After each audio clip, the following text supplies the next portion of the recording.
Querem começar a gravação? Bom, então, boa noite a todos. Essa é a reunião da retina da USP de 11 de maio de 2023. Quem vai apresentar o caso clínico é a Fernanda Dourado, que é fellow. Fernanda? Boa noite. Queria inicialmente agradecer ao Dr. Sérgio pela ajuda na elaboração dos slides e na condução do caso, e aos demais colegas pelo auxílio na condução e documentação das imagens. Então, o nosso caso é de uma paciente do sexo feminino de 35 anos, caucasiana, que veio para nosso ambulatório para consulta de rotina.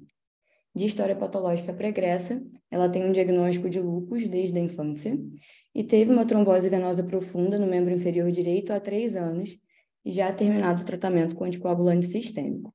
Negava qualquer outra alteração clínica e sistêmica. Ao exame oftalmológico, ela apresentava acuidade visual de 20/20 no olho direito e 20/50 no olho esquerdo, com essa refração, segmento anterior sem grandes alterações, e a fundoscopia vou mostrar as imagens. Essa retinografia de grande angular do olho direito, e essa do olho esquerdo, com um foco maior na região inferior. Realizamos também autofluorescência de fundo, então essa é a imagem do olho direito, e a imagem do olho esquerdo, também com um foco maior na região inferior, seguido do OCT, da região macular, então esse do olho direito, que era o olho 20/20, e do olho esquerdo.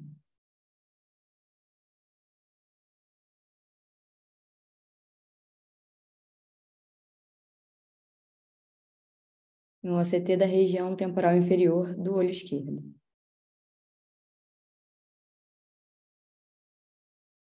Realizamos também o OCTA de ambos os olhos. Esses são os cortes do olho direito. E esses do olho esquerdo. O exame de angiografia fluorescênica do olho direito e do olho esquerdo, sendo as imagens em cima as fases mais precoces e as de baixo as fases mais tardias do exame. E por último, realizamos também campo visual. Esses são os resultados dos 2 olhos. Então, diante desse caso, desse quadro, com esses exames complementares, eu gostaria de abrir para hipóteses diagnósticas. Lembrando que é uma paciente do sexo feminino, de 35 anos, com acuidade visual de 20/20 e 20/50. Perfeito. E é uma paciente com história de lúpus, de longa data, né? 35 anos. 20/20 e 20/50. Quem quer começar? A Cleide chegou mais tarde, Cleide, então essa é uma paciente com quadro aparentemente unilateral com essas alterações pigmentares nessa localização. Tem o exame então de retinografia, autofluorescência na parte superior, à direita, né? OCT aparentemente normal, essas alterações de OCT correspondentes. Embaixo tem a anjo, o campo visual, né? E o olho direito aparentemente sem alterações. Então, Mauro, André, Cleide, o que vocês pensariam aqui de diagnóstico diferencial, como vocês conduziriam esse caso? Posso comentar? Pode, André. Bom, a gente vê que existem algumas áreas de atrofia ao longo aí da arcada vascular, principalmente inferior, né, do olho esquerdo, né? E isso é o que mais chama atenção na retinografia inicialmente, né? Poderia se considerar inicialmente alguma sequela de alguma oclusão vascular prévia, algum evento vascular prévio, mas quando a gente olha o OCTA, a gente observa que os vasos estão relativamente preservados, né? E o que você tem são áreas de atrofia que acompanham o trajeto dos vasos, né? Isso. Eu acho que existe uma distrofia chamada distrofia paravenosa, ou atrofia corneoretinana paravenosa, talvez se encaixaria com isso, mas do que eu lembro era um quadro bilateral, geralmente, né? Não sei se poderia ter uma apresentação unilateral como esse caso, mas seria uma possibilidade, né? Qual que é a evolução desse quadro, André? Porque já tem algum tempo isso, você lembra? Puxa, não lembro detalhes da evolução, mas eu lembro que era um fundo de olho que lembrava bastante esse quadro do olho esquerdo, né? Principalmente pelo fato dos vasos estarem preservados ali no CTA, né? Uhum. Tem outras hipóteses diagnósticas aqui, né? Alguém quer lembrar de outros quadros para levar essas alterações pigmentares aí? Serpiginosa, né? Serpiginosa é uma, sim. Tem mais coisa aí. Acho que doenças inflamatórias infecciosas a gente tem que afastar. Tem uma atrofia da retina externa em toda essa região que tem esse lavado do epitélio pigmentar com algum depósito de pigmento. Então, aquelas coisas que a gente sempre pesquisa, luz, TP. Acho que, sim, serpiginosa não parece exatamente porque a doença parece estar mais restrita à retina externa, não tem uma proliferação acima do EPR, não tem um comprometimento de córeo capilar, de coroide, mas acho que de qualquer forma é uma hipótese também. Quanto à paravenosa, ela é uma doença que tende a ser mais simétrica, né? Geralmente evolui com um quadro parecido com retinose pigmentar em fases avançadas, mas às vezes é bem estacionária, né? E outro olho que chama atenção são esses defeitos de campo. Ela é boa informante de campo visual? Não, doutora Cleide, isso é por baixa colaboração mesmo. Ah, tá. Bom, então Não, acho que o olho direito é normal. A Isso. paravenosa geralmente é bilateral, né? Distrofia. E então acho que tem que investigar na parte infecciosa.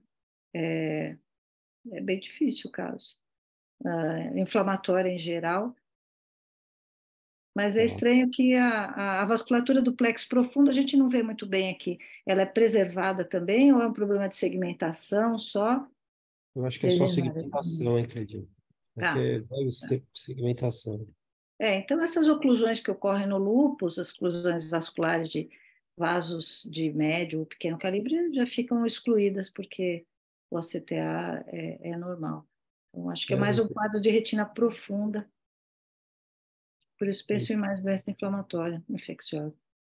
Se fossem as vasculites e oclusões relacionadas ao lúpus, em geral, isso teria algum componente bilateral. Poderia ser assimétrico, mas teria algum envolvimento do olho direito, que é o que a gente não vê aqui, né?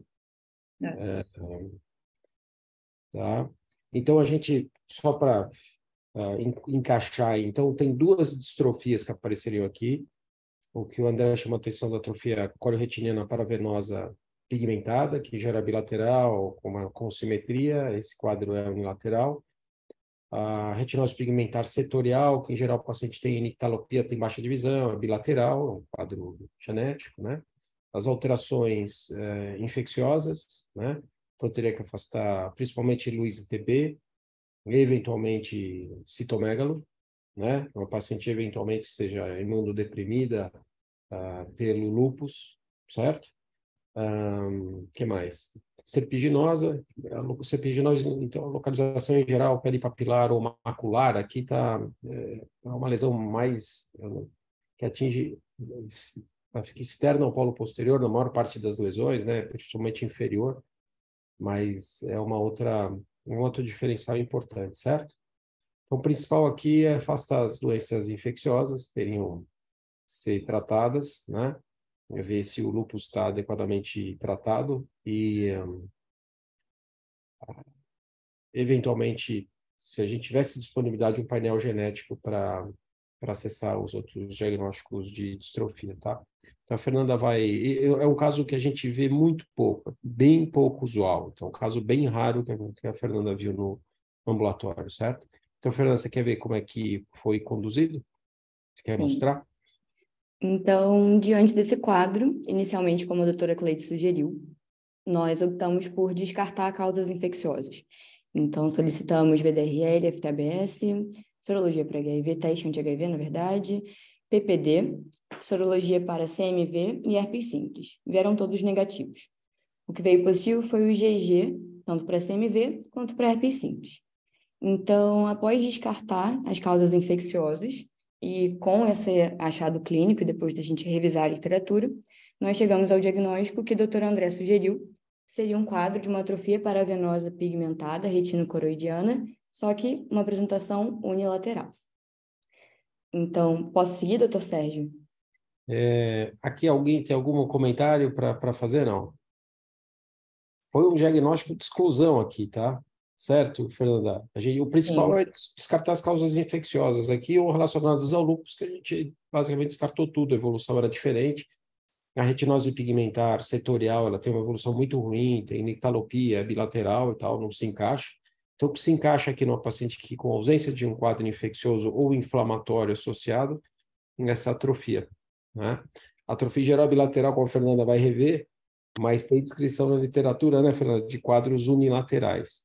Sim. E a gente não sabe se é uma manifestação unilateral ou se é de alguma coisa, algum quadro infeccioso que a gente não faz o diagnóstico, que a gente não imagina o que seja, que cause isso, eventualmente, fique unilateral, né?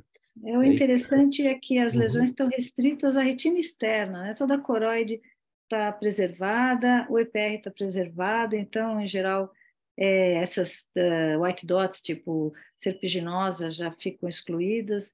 Realmente, eu acho que essa é uma boa hipótese. Uma outra coisa que a gente tem que pensar quando é só retina externa é toxicidade, né? Mas também não encaixa, porque geralmente as toxicidades são bilaterais, né? É um quadro para quem usa, para quem tem lúpus há muito tempo, se ela usasse doses grandes de cloroquina, e se o quadro fosse bilateral, e se envolvesse a região macular, que não envolve, a gente poderia pensar também num outro diferencial mesmo, uma toxicidade, né? Mas a apresentação é totalmente atípica, né? Ela Agora, chegou a usar agora, cloroquina? lendo aqui o diagnóstico, acho que o fato de que realmente só a retina externa está comprometida, ou primariamente, né? Primariamente, porque a córeo É, capilar está reduzida nela também, viu, Cleiton? sim. Mas não tem nenhum processo cicatricial, nada para a gente Não, pensar em coisa inflamatória da coroide, né? Então, isso. E Aham. o EPR está não. todo comprometido também, né? A Sim. autoflor também está tudo. Tem uma parte, tá certo. É que o corte macular é que Uma não, mas hipoautofluorescência difusa ali inferior, né? Isso. Bonito. Muito bom. É um caso muito, muito raro. A gente vai ver poucas vezes. E então, o Fernando vai fazer uma revisão e vai incluir os diagnósticos diferenciais aqui para fazer comparativamente aqui, né? Então, Fernanda. Então, a atrofia paravenosa pigmentada, ela é uma doença que foi descrita em 1939 e ela geralmente é um achado incidental de exame. Então, o mais característico do quadro é a presença da mobilização de pigmento ao longo das veias retinianas, mas isso geralmente leva a pouca repercussão de quadro clínico oftalmológico. Os pacientes geralmente não têm baixa de visão.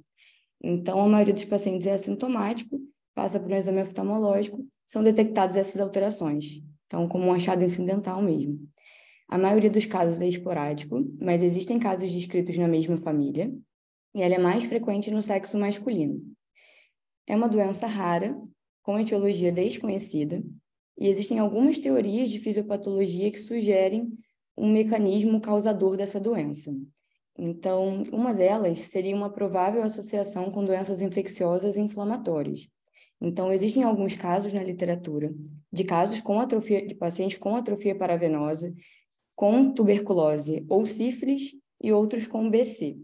Mas não se sabe se é uma coincidência dessas duas doenças coexistirem, a atrofia paravenosa e a doença infecciosa inflamatória, ou se essas doenças serviriam como um gatilho para o desenvolvimento das alterações retinianas. Outra hipótese seria a hipótese genética. Existe um relato na literatura de uma família com atrofia paravenosa. Eles fizeram um teste genético em todos os pacientes, inclusive alguns pacientes familiares que não tinham a doença, e detectaram uma mutação no CRB1. Mas como isso foi isolado e só existe essa descrição na literatura, a gente não consegue comprovar diretamente a relação desse gene com a atrofia paravenosa. E a última teoria seria uma normalidade no desenvolvimento da vasculatura retiniana. Então, vasos mal formados levariam a um quadro de má perfusão retiniana e uma consequente mobilização de pigmento como uma resposta a essa não perfusão. Das três teorias, essa é a menos falada, e nenhuma das três é comprovada como realmente um mecanismo fisiopatológico. Mas o que se sabe, e o que é comprovado, é que esses pacientes apresentam uma degeneração do epitélio pigmentado da retina, associado a uma atrofia da córeo capilar, e também uma pigmentação ao longo das veias. E apesar desse quadro tão bem florido, né, tão bem documentado, os pacientes geralmente apresentam uma boa acuidade visual e a visão de cores preservadas, mesmo com o fato de que a maioria dos quadros são bilaterais e simétricos. Caso os pacientes apresentem envolvimento macular, aí a visão pode reduzir um pouco. E dentre as opções de envolvimento, os achados de envolvimento macular que eles podem apresentar, estão o edema macular cistoide, a presença de um buraco lamelar, como é o caso da nossa paciente, e a atrofia do epitélio pigmentado nessa região. O afinamento da coroide e a presença de escotomas nas áreas acometidas também podem estar presentes. Então, como nós não temos um marcador sorológico bem determinado, nenhuma alteração genética, como que a gente consegue chegar no diagnóstico dessa doença? Então, como o Dr. Sérgio citou, acaba sendo uma doença com diagnóstico de exclusão. A gente precisa excluir causas infecciosas, causas inflamatórias associadas, examinar o paciente, fazer exames complementares para avaliar bem o aspecto das alterações fundoscópicas. Então, esse artigo publicado no Ophthalmology em 2017 reforça a necessidade dos exames complementares para o diagnóstico. Então, eles avaliaram 4 pacientes com atrofia paravenosa, fizeram retinografia, autofluorescência e OCT em todos, para avaliar todas as alterações que seriam incomum desses 4 pacientes. Então, eles viram que todos os pacientes apresentavam uma atrofia de retina externa e uma disrupção do epitélio pigmentado da retina. E por conta dessa atrofia, ocorre uma hipertransmissão do sinal para a coroide no OCT, que consegue ficar bem visível aqui nas imagens K e W. E esse artigo, eles reforçam a importância de fazer o exame da autofluorescência, porque muitas vezes a gente não consegue detectar alterações sutis ou iniciais ao fazer o exame do fundo de olho e também na retinografia, e a autofluorescência permite detectar o início dessas alterações. E a questão da importância da autofluorescência é reforçada nesse outro artigo da Academia Americana, do American Journal, que foi, na verdade, um relato de caso de uma paciente que só tinha queixas no olho direito, que era o olho que ela tinha uma baixa de visão, ela era 20/40, e o olho esquerdo ela não tinha queixas e apresentava uma visão de 20/20. No exame inicial da paciente, eles observaram alterações pigmentares ao longo das veias no olho direito, documentaram com a retinografia, mas no olho esquerdo, a princípio, não tinha alterações. Só que quando submeteram o paciente ao exame da autofluorescência de fundo, a gente consegue perceber essas alterações bem evidentes ao longo das arcadas. Então, eles reforçam que a autofluorescência é fundamental para o diagnóstico. Mas então, como que a gente chegou nesse diagnóstico unilateral, né? Assim, a maioria dos casos é bilateral, todos esses casos que eu mostrei foram apresentações bilaterais, mas existem alguns poucos casos na literatura de atrofia paravenosa unilateral. Eu trouxe alguns artigos para exemplificar para vocês. Então, esse primeiro também foi publicado no American Journal, foi em 2016, de uma paciente que tinha alterações apenas no olho direito. Então, ela apresentava essas alterações pigmentares ao longo da arcada temporal inferior. E quando eles examinaram essa paciente, fizeram uma revisão na literatura para ver se tinha realmente manifestação e relato de casos unilaterais. E até 2016, só tinham descritos apenas 4 casos unilaterais.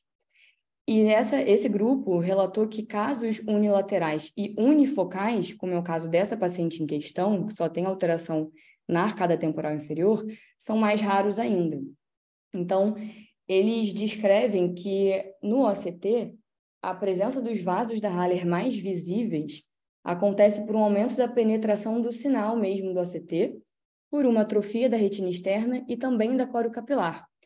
E o aspecto do OCT dessa paciente do artigo lembra bastante o aspecto do OCT da nossa paciente, que os vasos da Haller estão bem evidentes com essa atrofia da retina externa associada. E nesse caso, eles descreveram um achado que eu só vi nesse relato específico, que é esse das setas brancas, que seria um afinamento e uma degeneração cística da camada de fibras nervosas. Eles não sabem explicar o porquê que isso aconteceu, mas relataram a presença desse achado nessa paciente. Um outro caso interessante, unilateral, foi descrito esse ano numa revista espanhola, que foi também de uma paciente com alteração apenas no olho esquerdo, na região inferior. Então, essa paciente em questão não tinha queixas, foi um achado incidental de exame. Eles submeteram ao paciente a diversos exames complementares, fizeram angiografia fluorescênica, então eles viram padrão de hiperfluorescência por defeito em janela, hipofluorescência por bloqueio dos pigmentos, fizeram um OCT da região macular e essa paciente apresentava um buraco lamelar, como a nossa paciente, e o OCT de camada de células ganglionares que mostrou uma redução na espessura, compatível com a área do defeito. E quando realizaram um campo visual na paciente, ela apresentava um defeito campimétrico compatível com a lesão. E se a gente comparar o campo visual e o OCT da nossa paciente, também lembra bastante o quadro desse caso relatado. E o terceiro caso que eu vou mostrar é de um artigo de um grupo alemão, foi publicado em 2017, também de uma paciente com achados apenas unilaterais. Então, essa paciente tinha achados apenas no olho direito, que foi comprovado e evidenciado em todos os exames complementares. Esse artigo foi legal porque ele acrescentou uma informação, porque eles realizaram um ERG nessa paciente. E o ERG ele apresentou apenas uma amplitude reduzida na fase fotópica, com a fase escotópica preservada. E isso é muito importante para a gente fazer o diagnóstico diferencial de retinose pigmentar setorial, que seria a principal hipótese diagnóstica quando estivermos diante de um quadro parecido.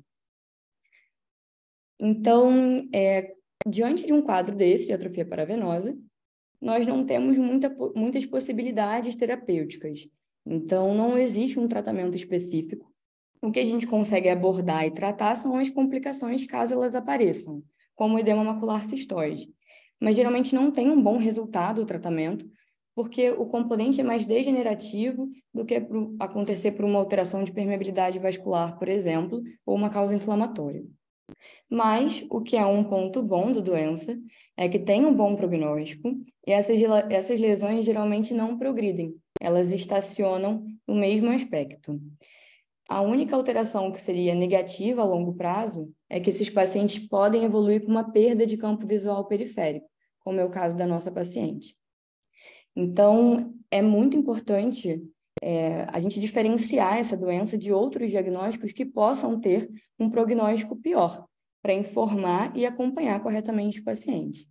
Então, entre os principais diagnósticos diferenciais estão a infecção pelo citomegalovírus, porque nas fases mais tardias pode acontecer uma mobilização de pigmento retiniano, principalmente periférico, que poderia lembrar um pouco os achados.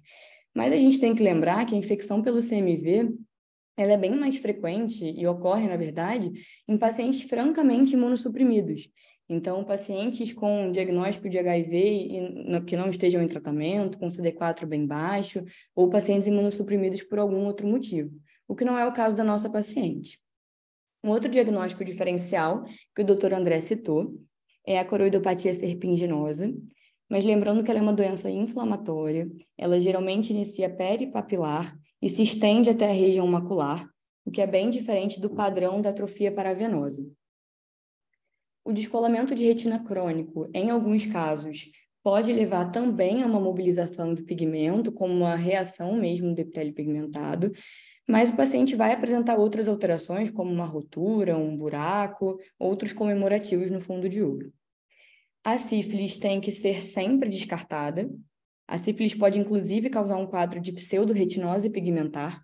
Então, diante de um paciente com presença de espículas ósseas e no primeiro exame, é sempre importante descartar e pedir testes treponêmicos e não treponêmicos. As estrias angioides seriam um diagnóstico um pouco mais diferente da apresentação, mas lembrando que elas podem estar associadas com outras doenças sistêmicas, como o pseudo-xantomelasco, a doença de Paget, e ela também tem um padrão de início peripapilar.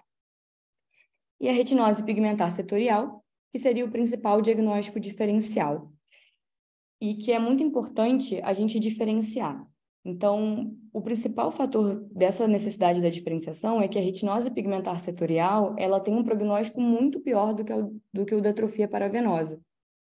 E aí, os pacientes com atrofia paravenosa, como o Dr. Sérgio citou, eles geralmente não apresentam nictalopia, as lesões não progridem, como eu citei anteriormente, e o eletroretinograma ele é normal na fase escotópica.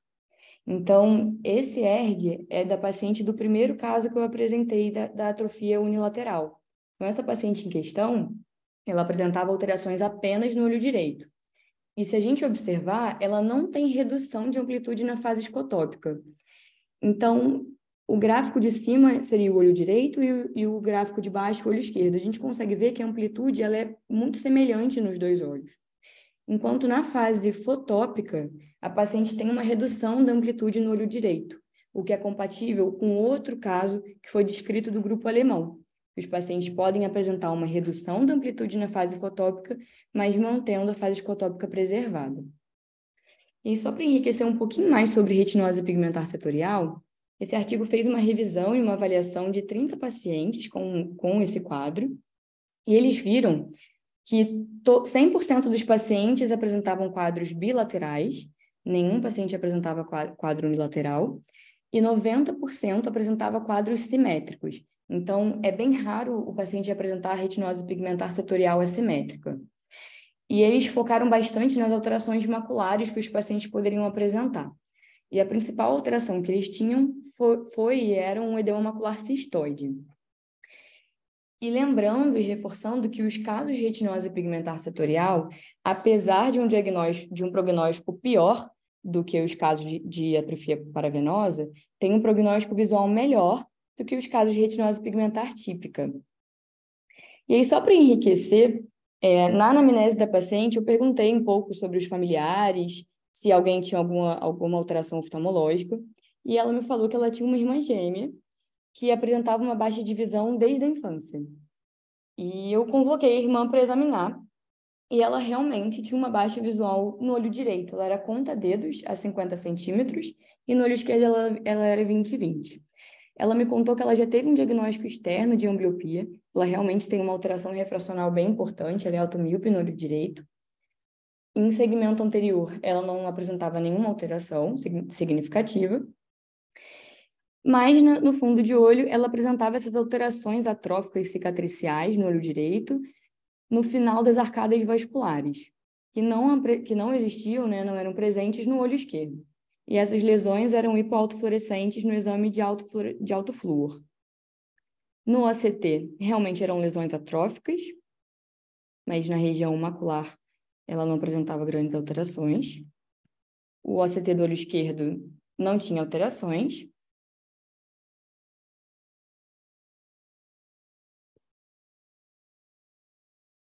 E o corte da principal região atrófica, só para mostrar para vocês que realmente tem uma atrofia importante.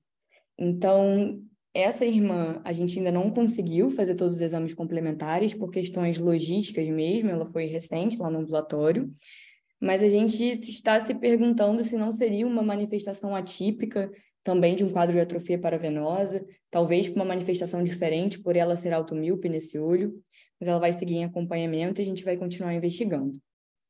Obrigada. Excelente, Fernanda. Parabéns, viu? Ótima, excelente documentação, apresentação, parabéns. E revisão. E você aproveita que está tudo isso na sua cabeça para você escrever esse relato de caso, certo? Tá? Certo. A gente discute se incluir a irmã dela ou não, provavelmente não, mas excelente, parabéns. Algum comentário de algum de vocês aqui sobre esse caso? O Mauro, ele se desconectou um pouquinho, né, Mauro, da apresentação, por causa da internet. O Jorge chegou um pouquinho depois, mas é um caso bem atípico, bem raro, que a Fernanda apresentou super bem. Então a gente continua, Fernanda. Vamos ver a imagem da semana. Quem vai apresentar a imagem é o Bernardo Kesterman, que é preceptor da oftalmologia e está fazendo fellow de primeiro ano de retina cirúrgica. Bernardo? Bem, gente, boa noite. Como o professor Sérgio comentou, eu sou fellow de retina cirúrgica e preceptor da residência desse ano e responsável pela imagem da semana dessa semana.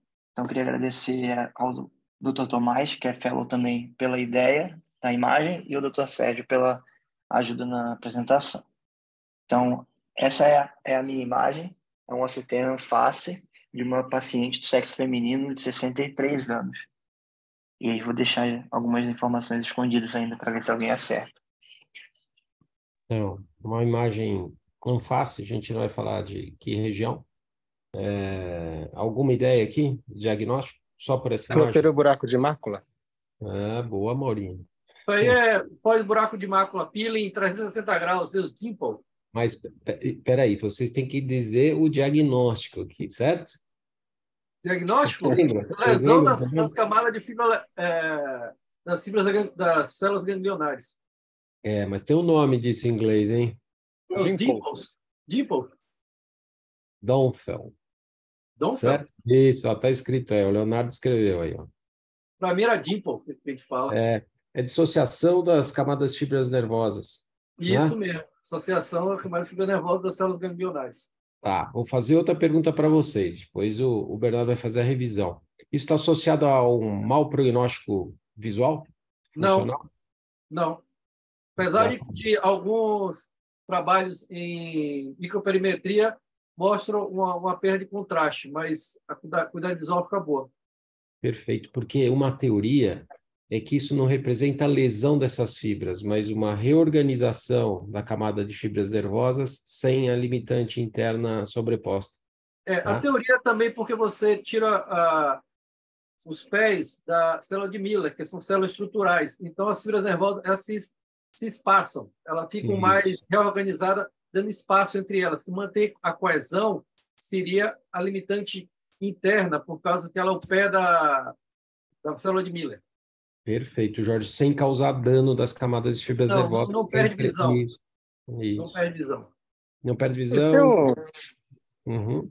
esse não, mas tem uns pacientes que, de uma forma, acho inexplicável, tá? Às vezes, você, depois de fazer o peeling membrana limitante interna, você vai ver no pós-operatório, você tem uma atrofia da retina interna.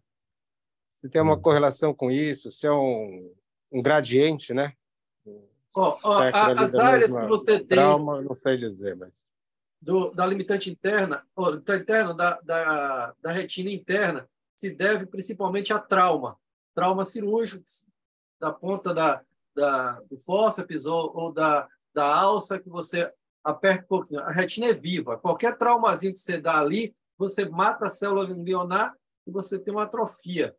Então, quanto menos trauma você induz, melhor. Tanto é que, quando a gente fala de cirurgia e a técnica da Zofia, da inverted flap, que é uma técnica que você pouparia você retirar a limitante 360, ou seja, do fecho macropapilar, é principalmente por causa de trauma cirúrgico. Quanto mais você vai mexendo para tirar tudo, você pode tocar e causar algum tipo de lesão com perda de fibra nervosa. Aí sim você tem perda localizada de visão. No microperimetria você pegaria. não, mas às vezes você tem uma perda mais difusa da retina interna. Eu acho que, no fundo, olhando essa retinografia, você vê que ele tem vários sinais de Reutemann.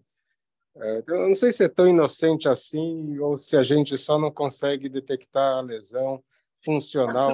Pode ser que você tenha razão, mas na minha cabeça tudo vem através do trauma, entendeu? Às vezes você tem uma limitante muito mais aderida do que outras, com mais dificuldade de tirar. E, com certeza, a tração que nós emitimos sobre a retina deve causar uma perda de fibra nervosa e célula ganglionar, sim.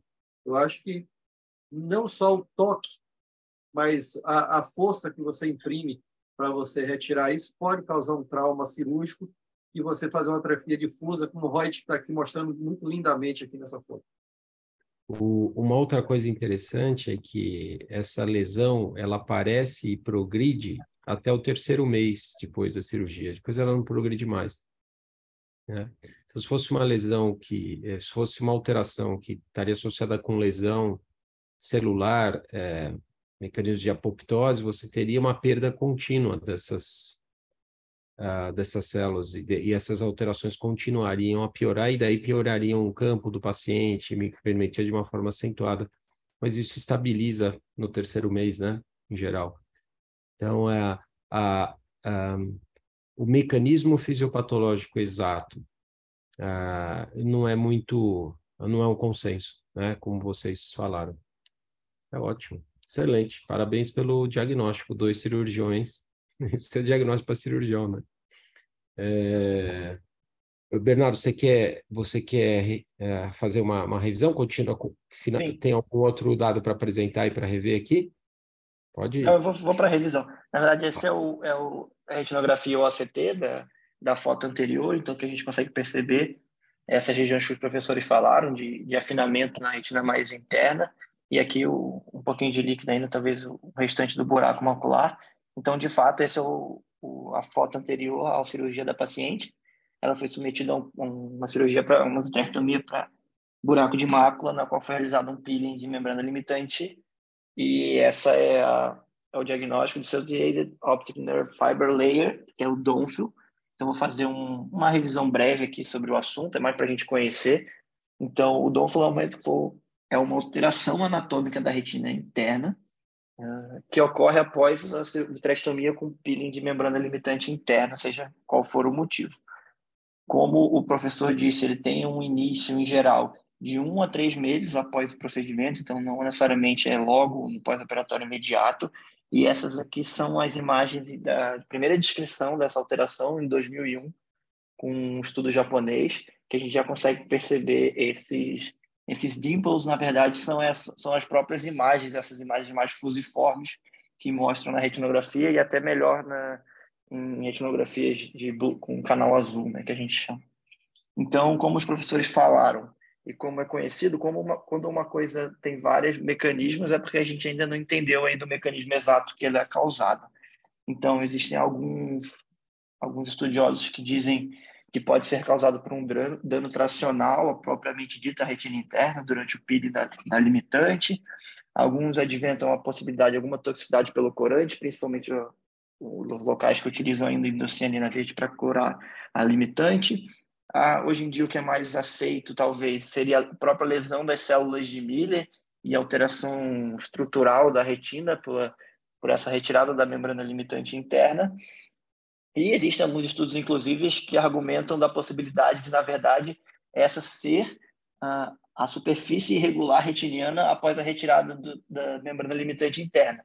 De forma que esse formato que a gente vê depois da retirada é, na verdade, o formato normal, que seria a retina, mas, na verdade, a limitante interna que faz o estiramento e deixa aquela aparência que a gente está acostumado. Então, tem vários mecanismos, mas nenhum deles ainda é propriamente definido como o mecanismo correto. Aqui, numa análise um pouco multimodal para a gente conhecer. Então, em cima à esquerda é uma retinografia normal, colorida, que a gente já consegue perceber esses dimples, né? Essas áreas arredondadas, perifoveais, perimaculares. Na foto do meio acima, numa retinografia com canal azul, a gente consegue perceber até melhor essa camada mais interna e essas alterações quase que císticas, aparentes císticas, né? E à direita a imagem face que eu tinha colocado, que era a imagem inicial da semana, e embaixo um OCT, que a gente consegue perceber esses afilamentos, principalmente na camada de fibras nervosas, na retina mais interna, que geram essas alterações nas retinografias no OCT em face. Então, os principais fatores de risco para essa condição, o principal fator de risco, sem dúvida nenhuma, é o peeling da membrana limitante interna. Então, a gente tem, nos estudos demonstram, por exemplo, que nos pacientes que fazem vitrectomia para retirada de membrana epirretiniana, aqueles que retiram a membrana epirretiniana e a membrana limitante interna têm mais essa condição daqueles que retiram apenas a membrana epirretiniana sem o peeling de limitante. Alguns poucos estudos demonstraram que o uso de gás C3F8 e SF6 em relação ao uso de ar seria um fator de risco para o aparecimento dessa condição. E estudos mais recentes mostram que o aumento da espessura da retina interna no pós-operatório mais imediato, então no primeiro dia ou na primeira semana, seria um fator de risco para o surgimento dessas alterações após de 1 a 2 meses. Esse estudo aqui, bem recente, do final do meio do ano passado, mais ou menos, fez uma análise da progressão da avaliação quantitativa da progressão dos dimples, né, dessas alterações que a gente vê, em relação ao tempo após a cirurgia. E eles mostram que essa progressão geralmente ocorre em até 3 meses, mas pode ocorrer em até 6 meses do procedimento, e, em geral, após o 6º mês e até 12 meses, não tem novas progressões dessas alterações. e, de forma bem visível aqui nas imagens acima, a gente consegue perceber que ocorre um maior número desses alterações, desses dimples, na região, no quadrante temporal, em relação ao quadrante nasal. Então, como os professores falaram, essa condição ela não tem relação com a acuidade visual final. Diversos estudos mostraram isso. Não tem relação com alteração de campo visual e alguns estudos já demonstraram que não tem uma relação tão precisa com perimetria. Então, até o momento que a gente saiba, não tem qualquer correlação clínica conhecida. Enfim, pode ser que no futuro a gente consiga descobrir que surge alguma forma de entender por que essa condição gera, propriamente dito, da parte clínica, mas até o momento a gente não conhece nada, nenhuma correlação propriamente dita. Eu trouxe a imagem mais para a gente conhecer e para a gente não ficar assustado se a gente ver essa imagem num pós-operatório. Era isso. Obrigado, professor. Excelente, Bernardo. Parabéns. Parabéns pela apresentação, pela revisão. Obrigado pelos comentários do Mauro e do Jorge, tá? Excelente. Agora a gente vai apresentar um artigo. A Melissa Amaral que vai apresentar aqui. A Melissa Amaral é R2, vai fazer o R3 de retina. E o artigo fala sobre o material hiperrefletivo subretiniano, que é uma alteração muito importante relacionada à degeneração macular e outras membranas inflamatórias e outras condições. E o artigo foca em como a gente pode diferenciar a composição do material hiperrefletivo subretiniano ou fazer um diagnóstico diferencial do que está lá presente, alterando o contraste no OCT. Então, material hiperrefletivo subretiniano pode significar uma membrana neovascular, tipo 2, né, acima do EPR, pode representar lípide, pode representar fibrina, pode representar hemorragia ou até fibrose. Então, quanto mais hiperrefletiva for essa lesão, e você consegue comparar essa hiperrefletividade da lesão, quanto mais hiperrefletiva, provavelmente mais fibrose essa lesão vai ter e menos resposta antiangiogênica. Quanto menos hiporrefletiva ela for, ela é muito mais provável que ela tenha uma constituição ou de sangue ou de fibrina, em que ela seja mais responsiva, ou de exudato, ela seja mais responsiva aos antiangiogênicos, esteja mais resposta visual. Quando a gente faz a avaliação multimodal dessas lesões, a gente consegue chegar ao diagnóstico. Olha, essa lesão é predominantemente uma hemorragia, mas pelo OCT exclusivamente, a gente consegue avaliar isso também e determinar um prognóstico dessas lesões. É isso que o artigo fala e que a Melissa vai detalhar. Então, Melissa. Boa noite a todos. Então, vou começar a apresentação do artigo. Eu queria agradecer ao Dr. Sérgio pela orientação na montagem. Então, como ele disse, para avaliar o uso da tomografia de coerência óptica como modo de imagem na avaliação desse material hiperrefletivo subretiniano. Então, na DMRI, a gente já usa o OCT para avaliar a espessura retiniana, o líquido sub- ou intrarretiniano, a integridade da zona elipsoide, da membrana limitante externa, também das alterações ao nível do EPR e para avaliar o material hiperrefletivo subretiniano. Esse material, abaixo da retina, acima do EPR, já foi relatado na DMRI, miopia, doenças relacionadas à placa coroide, inflamação intraocular e distrofias maculares. Como o Dr. Sérgio falou, pode representar neovascularização, fibrose, lipídio, fibrina, hemorragia, exudato. Então, por isso, tem a importância da diferenciação da natureza desse material, porque isso traz impactos no tratamento. Você vai responder a uma injeção de anti-VEGF, por exemplo. Nessa análise multimodal, pode ser útil na diferenciação desse depósito. Então, aqui, por exemplo, a gente tem nesse fundo de olho, uma lesão amarelada, a gente faz, ela fica hiper-autofluorescente. No OCT, a gente vê o material hiperrefletivo com depósito abaixo. E para a gente, por exemplo, pensa, tem uma lesão, tem uma membrana vascular associada. A gente já, se fizer um OCTA, por exemplo, a gente consegue ver aqui, que no caso não tem fluxo. Então, isso, na verdade, é um depósito com um material viteliforme, subretiniano. Então, essa é a importância da análise multimodal. Voltando para o artigo que visa principalmente o OCT sem o OCTA, os maiores detalhes das estruturas são dados nos materiais que têm média refletividade. Se a gente fizer um ajuste no contraste, a gente pode ter uma ênfase nas estruturas de alta refletividade, como o EPR e esse material hiperrefletivo subretiniano. Então, o objetivo do artigo é descrever a utilidade do OCT fazendo esse aumento de contraste para estudar esse material hiperrefletivo subretiniano nos pacientes com DMRI. Então, foi um estudo retrospectivo que incluiu os pacientes com DMRI exudativa, que tinham esse material hiperrefletivo no baseline, que iam iniciar o tratamento com anti-VEGF, eram pacientes que nunca tinham feito tratamento antes. A cada visita, que era feita com 3 meses, 6 e 12 meses após o início do estudo, era vista a acuidade visual e realizado um OCT, para avaliar a presença e a resolução desse material hiperrefletivo subretiniano, o líquido sub- ou intrarretiniano, os pontos hiperrefletivos intrarretinianos associados a esse material e as rupturas da zona elipsoide, membrana limitante externa ou da zona de interdigitação nessa área. Então, inicialmente, obtinham a imagem do OCT no contraste 12, que é o padrão do aparelho, que é essa linha de cima, para avaliar a presença desse material. Depois, eles mudavam o contraste para 1, para aumentar esse contraste entre as estruturas, para deixar mais evidente a alta refletividade e atenuar as estruturas de baixa e média refletividade. Com isso, de forma qualitativa, eles dividiram os pacientes que apresentavam esse material em 3 grupos. Esse primeiro, que é o grupo hiporrefletivo, que esse material tem a mesma refletividade das camadas nucleares da retina. O segundo grupo, que é o isorrefletivo, que tem a mesma refletividade da plexiforme da retina. E o grupo hiperrefletivo, que tem a mesma refletividade do EPR.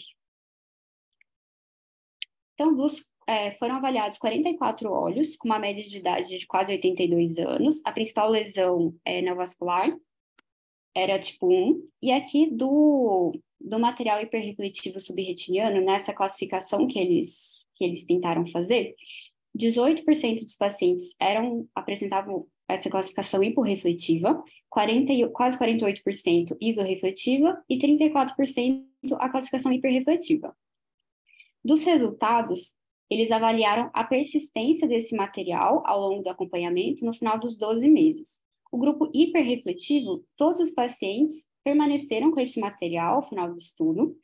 Do grupo isorrefletivo, quase 20% permaneceram com esse material, sendo que ao longo do acompanhamento, os pacientes que permaneciam tinham um aumento da refletividade com o passar do tempo.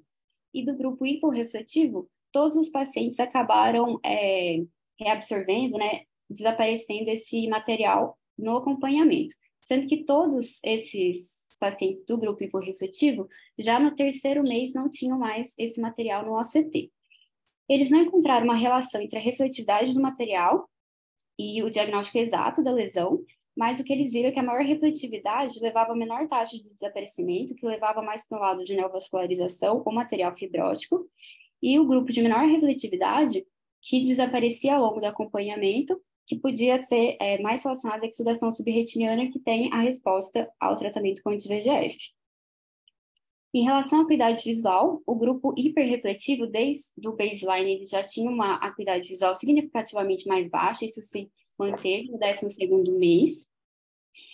Quando compara ao longo do acompanhamento, o grupo hiperrefletivo teve uma leve piora da acuidade visual, os outros grupos melhoraram um pouquinho. Dentro do mesmo grupo não foi significativa essa diferença, mas quando avaliava o grupo hiperrefletivo com o hiporrefletivo, o grupo hiporrefletivo apresentava uma melhora significativa da acuidade visual. Em relação à presença de fluido subretiniano e intrarretiniano, de novo, o grupo hiperrefletivo, todos os pacientes mantiveram essa alteração ao final do acompanhamento, e os outros 2 grupos diminuíram ao longo do acompanhamento, sendo que o grupo isorrefletivo foi o que teve a melhor resposta dessa redução do fluido. E a acuidade visual era melhor na ausência de fluido, mas sem diferença significativa. Em relação aos focos hiperrefletivos intrarretinianos, todos os grupos tiveram uma diminuição, porém, entre os grupos e dentro do mesmo grupo não teve uma diferença significativa. Em relação à estrutura da membrana limitante externa, o grupo que apresentava mais essa alteração era o grupo hiperrefletivo, que inclusive aumentou um pouco durante o acompanhamento, e os outros 2 grupos diminuiu ao longo do acompanhamento. Ao final do 12º mês, tinha uma diferença significativa entre esses grupos, em que a membrana limitante externa ela era mais afetada nos casos hiperrefletivos, tanto no começo quanto no final. Em relação à integridade da zona elipsoide, aqui, desde o começo do acompanhamento, tinha uma diferença entre os grupos, principalmente devido à menor proporção de casos no grupo hiporrefletivo, e no final do acompanhamento, com 12 meses, todos reduziram, porém, em maior proporção no grupo isorrefletivo e ficou maior no grupo hiperrefletivo. Então, de novo, maior dano estrutural da zona elipsoide e menor recuperação anatômica após tratamento no grupo hiperrefletivo. Em relação à discussão, eles colocam, né, que esse material hiperrefletivo subretiniano foi estudado como biomarcador para pacientes com DMRI, seria útil no prognóstico da acuidade visual e na resposta ao tratamento, dependendo do que ele fosse composto. A natureza heterogênea e as implicações dessas diferentes características ainda precisam de mais estudos. Ele reúne alguns estudos sobre o tema. Eu não vou falar especificamente de todos, mas só citar algumas coisas que eu acho importantes. Por exemplo, esse segundo estudo definiu esse termo, né, de exudação hiperrefletiva subretiniana, que seria uma forma de material hiperrefletivo subretiniano presente na DMRI exudativa ativa, que teria uma hiperrefletividade considerada média quando comparado com os outros materiais, que tem uma maior refletividade. Isso poderia ser um sinal mais precoce da atividade da membrana. Esse outro estudo também, que usou a CT, junto com a retinografia e a antifluoresceinografia, uma análise multimodal, que no baseline os pacientes principalmente compunham assim, esse material, sangue e fibrina. E depois do tratamento com anti-VEGF, a maior parte desse material era composto de tecido fibrótico, que é o que tem a menor resposta. Mas nenhum deles conseguiu diagnosticar definitivamente a natureza do material apenas pelas características do OCT. Então, esses estudos, a presença desse material já foi relacionada à piora da acuidade visual e o maior desenvolvimento de fibrose. Alguns autores encontram a relação da espessura, área, as bordas definidas ou não, e o volume desse material com o pior resultado visual. Mas tanto a diminuição da refletividade no acompanhamento quanto o desaparecimento desse material tem uma relação com o melhor prognóstico visual.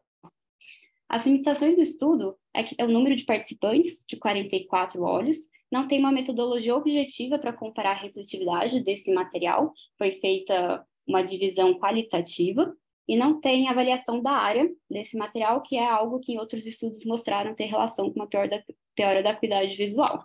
Então, como conclusão, esse material pode ser um biomarcador valioso nos casos da DMRI. Estudos adicionais das características do OCT podem auxiliar no entendimento da evolução, e a classificação desses 3 grupos pode ser útil como fator prognóstico, já que o grupo hiperrefletivo teve uma menor taxa de absorção, menor resolução do líquido subintrarretiniano, um pior prognóstico visual e danos estruturais maiores. Era isso que eu queria passar. Muito obrigada. Excelente, Melissa. Excelente. Eu acho que a gente tem que prestar atenção no material hiperrefletivo subretiniano e ter essas características em relação ao prognóstico dos pacientes que a gente está tratando, né? Algum outro comentário aqui? Eu acho que o mais interessante nesse estudo é a simplicidade da ideia. Eu não sei se ele vai ser reprodutivo no dia a dia, né? Mas é uma necessidade que a gente tinha de diferenciar esse trabalho que foi citado aí, até a referência 7 do Shah, e que é do Freund também. Foi a primeira tentativa de diferenciar alguma coisa dentro desse conjunto que chama Schwinn, né? Que ele chamou de Xi. Mas depois, com o consenso de nomenclatura, esse termo não foi incorporado, né? Mas eu senti uma necessidade, que todo mundo sente. Então, acho que a ideia é extremamente interessante e é simples, né? Se for reprodutível, vai ser ótimo. Exatamente. E bem feito, sabe? E bem escrito. Então, um artigo que, quando eu vi, eu achei muito diferenciado, né?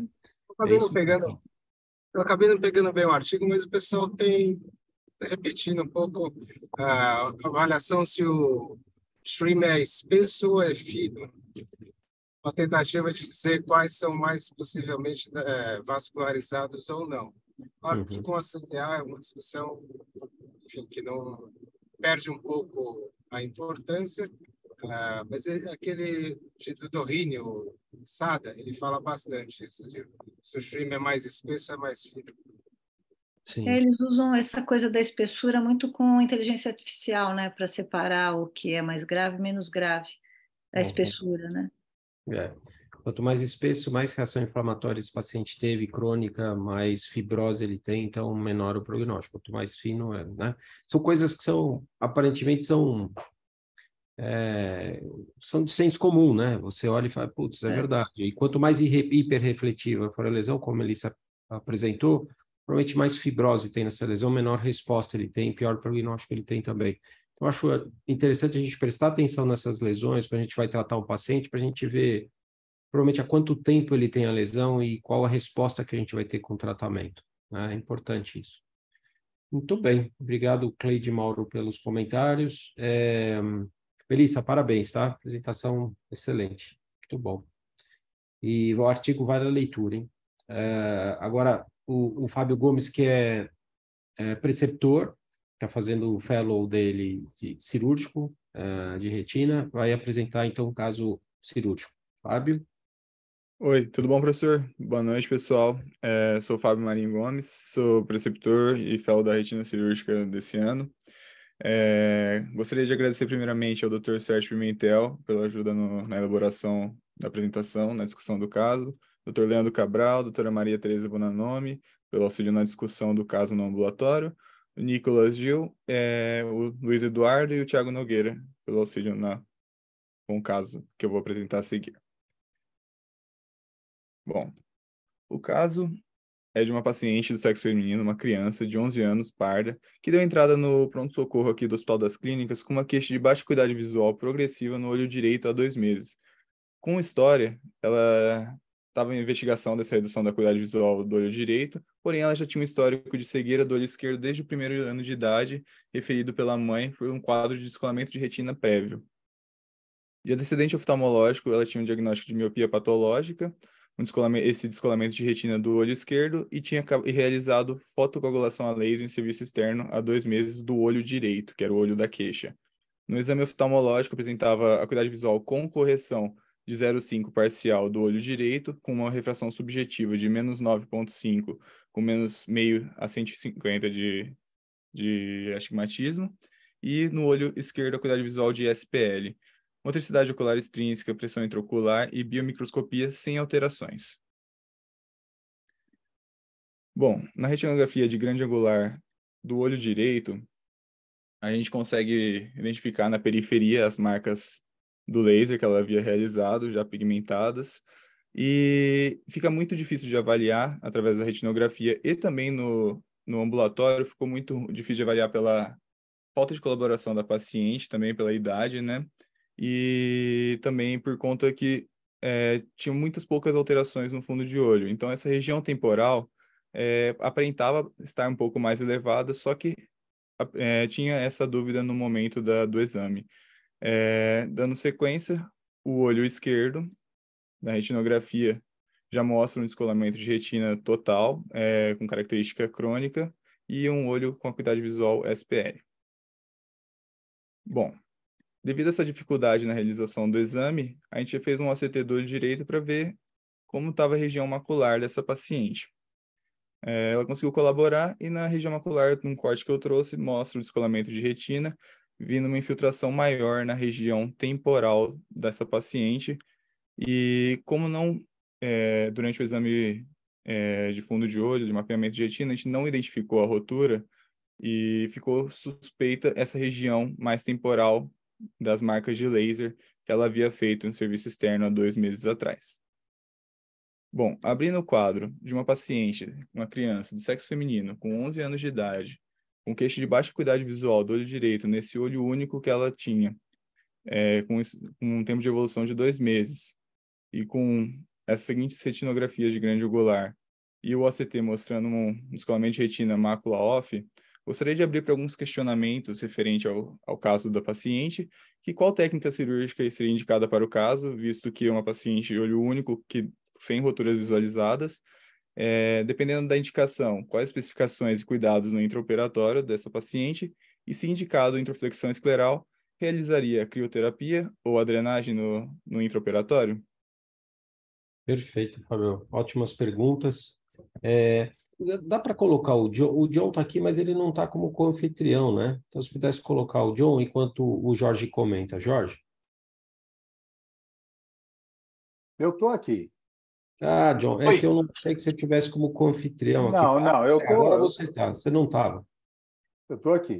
Se John, quiser John quer falar, John? Não, você é o convidado. Você pode falar. Eu sou convidado, mas você é o dono da casa, então. Não, eu não sou nada. Sou não.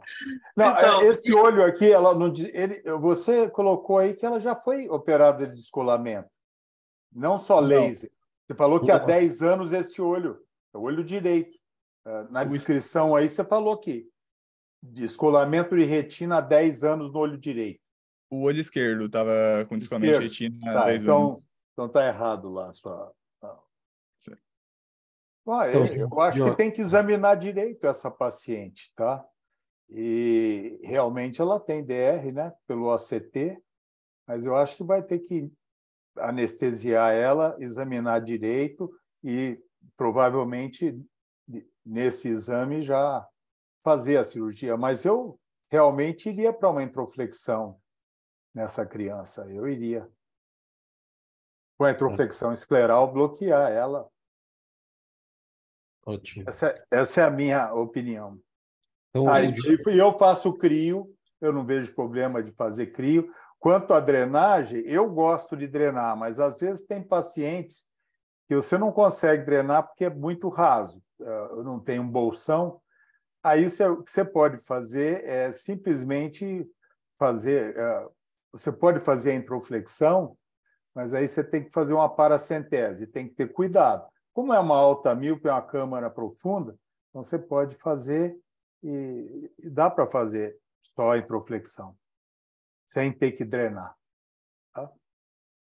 ótimo. Então, Jorge, isso. em criança, eu concordo com o John e faço igualzinho. Eu evito ao máximo entrar para a vitrectomia, retirar hialoide é uma coisa muito difícil, um trabalho incrível, com riscos imensos. E a introflexão escleral é um procedimento que tem resultados maravilhosos em criança. Então, eu ia para a introflexão. Drenagem não é tão necessário assim. Se você consegue bloquear a ruptura, ele vai reabsorver, você não precisa drenar. Eu faço o crio, e se às vezes eu não consigo fazer um bom crio, eu ainda no pós-operatório faço laser. Mas com 11 anos de idade, tenderia a tentar ao máximo fazer o crio, porque depois fazer o laser não vai ser fácil. Então, a melhor, estar anestesiada é crio mesmo, e fazer um bom banco e vai ficar muito bem. Enfim, então, concordância entre o John e o Jorge. Mauro? Eu acho a mesma coisa, precisa anestesiar ela, fazer um bom exame, ver se encontra a ruptura. Prefiro fazer introflexão escleral. Depende um pouco se acha a ruptura ou se não acha. Supondo que a gente vai acho o crio mais fácil pelo que o Jorge colocou mesmo, depois vai ser difícil fazer o laser. A dúvida é se ele encontra né, existe a possibilidade de ser uma ruptura muito pequena, de ser inferior, por isso que está há 2 meses e o descolamento não se mostra assim tão aparente. De ser algo pequeno, de não encontrar durante a cirurgia, mas mesmo assim preferia fazer a introflexão escleral e talvez tentasse drenar e fizesse um laser com um capacete na própria cirurgia, talvez mais extenso, assim, enfim, no caso de não encontrar ruptura. Então, a gente tem uma concordância entre todos. Eu também faria introflexão escleral num paciente jovem, olho único, com o vítreo todo aderido. Então, é muito difícil entrar nesse olho e fazer uma dissecção adequada da hialoide. Você tem um risco de ter um PVR depois. E na introflexão você minimiza esse risco. Não acho também, concordo, não é necessário quando o líquido subretiniano é pequeno, principalmente em olho alto míope, é difícil o olho alto míope fazer bolsão, né? Então, alguns casos em que a ruptura é pequena, você tem pouco líquido, então você não necessariamente precisa fazer a drenagem, né? E no intraoperatório, é melhor para você fazer um exame, principalmente numa criança que você não consegue examinar adequadamente na lâmpada de fenda ou com a depressão escleral. Então, eu acho que no centro cirúrgico você vai conseguir examinar melhor, vai localizar a ruptura. Mesmo que a ruptura fosse um pouco mais posterior, eu colocaria um buckle mais largo, faria uma pega da sutura mais distante do buckle para introfletir mais e para cobrir essa ruptura. Eu evitaria ao máximo fazer vitrectomia nessa paciente. Eu resolveria externamente, com introflexão, né? Então, eu acho que nós 4 concordamos com técnica cirúrgica, então eu acho que foram essas as respostas aqui. Você quer mostrar como é que foi a evolução, Fábio? E o que vocês fizeram? Com certeza, professor. Então, no ambulatório pensaram da mesma maneira, foi indicado uma introflexão escleral com buckle 180 temporal e uma faixa 360, tá? Os cuidados que foi indicado, tentar passar o mais posterior possível o ponto por conta do risco de estar infiltrando o descolamento por marca de laser prévio, aqui posterior, e não realizar a drenagem porque apresentava ser um DR bem plano, né, sem nenhum bolsão muito elevado. Bom, como não conseguimos filmar a cirurgia por conta de ter sido realizada um tempo pelo pronto-socorro, eu trouxe um esquema de vídeo para mostrar para os residentes e para os celos a técnica da introflexão, né, que foi realizada, onde a gente realizou o mapeamento de retina no intraoperatório, não visualizou rotura sob indentação com a paciente em anestesia geral, foi realizada a passagem do buckle 180 e da faixa, realizamos o crio na paciente na região temporal, ali naquela região onde as marcas de laser poderiam estar um pouco mais elevadas. E, feito isso, passamos a faixa e o buckle, 180 temporal, prendemos o sleeve nasal inferior, realizamos a indentação e não realizamos a drenagem do olho. Feito isso, a gente terminou a cirurgia com a passagem do buckle e da faixa, o buckle a 22 milímetros do limbo, tá? O mais posterior possível que a gente conseguiu.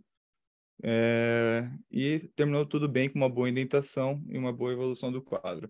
Bom, dando sequência, no sétimo pós-operatório da introflexão escleral, a gente consegue evidenciar na retinografia de grande angular uma boa indentação da paciente, um buckle 180 um pouquinho mais, com uma indentação bem posterior, pegando bem essa região das marcas de laser prévio e já uma parte do crio já meio cicatrizada na região do buckle. E no ACT, no sétimo pós-operatório, já podemos evidenciar uma retina aplicada, tá? No mapeamento também, a gente não visualizou nenhuma área de descolamento, principalmente temporal. E evoluindo para o 30º pós-operatório, o paciente com idade visual de 1, desse olho direito, com uma refração subjetiva de menos 12,5 e menos 1 a 170, e sem nenhuma alteração na biomicroscopia, e no fundo de olho a gente consegue já evidenciar melhor a cicatrização da área do crio realizada e a indentação do buckle e da faixa. Lembrando, Fábio, que essas marcas de laser ela já tinha antes, né? Não foi feito laser. Exatamente, não foi feito foi feito serviço externo, o paciente acompanhava em outro serviço que marcou com laser 360 por conta das alterações periféricas da miopia patológica. E no intraoperatório vocês localizaram direitinho essa ruptura aí às 9 horas, é isso? Então, não havia ruptura, não localizamos rupturas. O professor Leandro pediu para que, se não fosse identificado nenhuma ruptura, realizar... Financial Disclosure. Como os senhores sabem, a retina periférica é um sítio...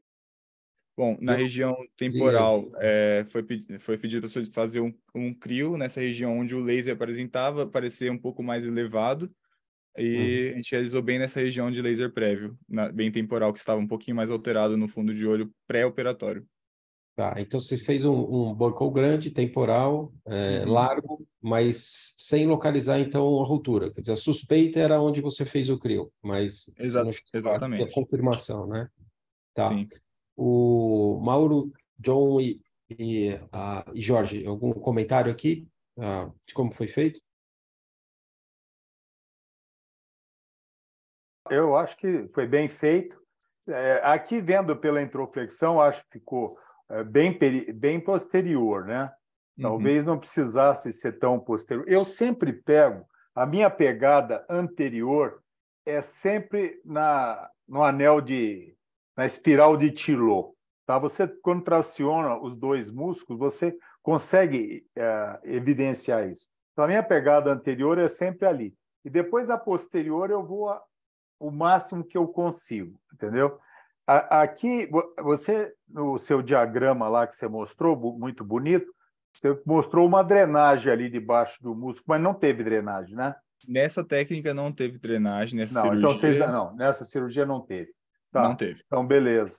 Mas eu acho que foi muito boa aí. Às vezes, se você no intraoperatório não consegue ainda a introflexão bonita que você quer, porque é difícil às vezes se você não drena, mas com o tempo ela vai chegando, entendeu? Você vê que no pós-operatório o líquido reabsorve e aí a introflexão aparece. Você poderia, às vezes, como eu falei para você, eu uso a paracentese para poder indentar o buccal, mas às vezes também você pode fazer uma vitrectomia só para diminuir a tensão e para caber o seu buccal. Mas eu achei que foi ótimo, foi muito bom aí, ó, você vê o resultado maravilhoso e interessante que ela voltou a ter visão 1, né?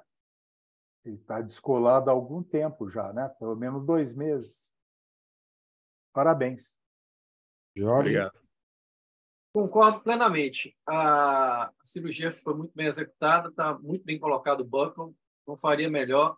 Não é fácil você operar o olho de 1 ano de idade e está muito bom. Eu concordo plenamente. Eu queria adicionar uma coisa. Eu acho que é muito importante vocês aprenderem a fazer buccal, tá? Eu tenho visto casos no consultório que bem operados, mas não dá para entender. Facovitrel hoje, para descolamento, todo mundo está fazendo. Estão fazendo demais até. E eu falo, puxa, não dá nenhuma chance para um buccal. O cara faz uma facovitré e põe silicone dentro do olho, sem fazer um buccal. Eu falo, caramba, aí nem a acuidade vai ficar boa depois quando você tirar o silicone. Então, deem oportunidade. Se você... Na Europa é assim, eles falam que 50 anos, DR, vamos fazer facovitré. Entendeu? Eu prefiro não. Eu prefiro fazer o buccal se o cristalino permitir o buccal. Entendeu? Se não permitir, aí eu faço a faco. Mas, do contrário, não. Eu prefiro fazer o buccal primeiro. Não atrapalha nada. Complementando o que o John falou, que isso é pura verdade, existe um trabalho comparando qualidade de visão em cirurgia, certo? De descolamento de retina. Então, quem melhor dá qualidade de visão é a pneumoretinopexia, depois é o buccal. Por último, é a vitrectomia. Vitrectomia sempre você tem um displacement da retina, que no mínimo você perde contraste, se não tem as outras consequências, como metamorfopsia, anisoconia, que pode acontecer. Além de que, quando você faz uma cirurgia de buccal, se você precisar, você não pode fazer a vitrectomia tranquilamente, sem problema nenhum. Mas você dá a chance realmente de você fazer uma cirurgia menos invasiva, que você preserva o cristalino desse paciente. Uma criança, ele vai ter o cristalino dele transparente o resto da vida, mas se você for para a vitrectomia, você vai daqui a 2, 3 anos ter que operar esse paciente de alguma forma para melhorar a catarata. E é uma cirurgia tranquila, com menos riscos de complicações graves. E baixo custo também, que tem que pensar nisso. Aliás, eu queria agradecer a você, Jorge. Aquele trabalho que você colocou no Retina Brasil, eu coloquei no grupo de Retina nosso. Eu acho que é um trabalho diferencial, que vale a pena todo mundo. Ele é demorado, a descrição, mas é um trabalho memorável, aquele trabalho do canadense lá, para explicar esse negócio do deslocamento da retina, e mostrando que a melhor cirurgia, que repõe melhor os fotorreceptores nos lugares normais, é a retinopexia pneumática. Vale a pena vocês ouvirem esse... que eu coloquei no Retina, no grupo nosso aí. É muito interessante. Com certeza, é maravilhosa aquela aula. 1 hora e pouco, mas fala tudo. Mauro? Não tenho a acrescentar, só surpresa da ótima qualidade alta voltada a tendo que ela ficou 2 no isolamento, sendo um pouco advogado do diabo, a gente começa a pensar se a não tinha um descolamento, a gente não via rotura. Acho que não, mas é muito interessante ela ter chegado a gente, depois de tanto descolado, acreditar na espécie mesmo. Parabéns, é muito bacana. Eu acho que talvez ela tenha um descolamento macular mais recente, Mauro, por isso que ela recuperou de visão, né? Talvez o documento, a ruptura deveria ser pequena, ela foi avançando aos poucos o descolamento, talvez seja por isso. Só enfatizar que o que foi falado aqui, todo cirurgião de retina tem que saber muito bem fazer todas as técnicas. Então, introflexão escleral isoladamente é uma técnica excepcional, assim como, eventualmente, uma vitrectomia primária, ou em casos mais complexos, você associar buccal com vitrectomia, ou até a retinopexia pneumática. Então, o que a gente tem que evitar é qualquer descolamento ser operado com a mesma técnica que o cirurgião domina mais. Cada caso tem suas especificações e dependendo dessas especificações, é melhor você fazer só introflexão, eventualmente até poder fazer vitrectomia primária ou fazer pneumática. Mas a gente tem que ter um domínio de todas essas técnicas para ter a melhor indicação, os melhores resultados. Né? Por favor. É isso. Os últimos 10 casos que eu operei, por exemplo, 5 foram, agora, recentes, os últimos 10, 5 foram introflexão escleral pura, como o João falou. Resultados excepcionais. Não muda.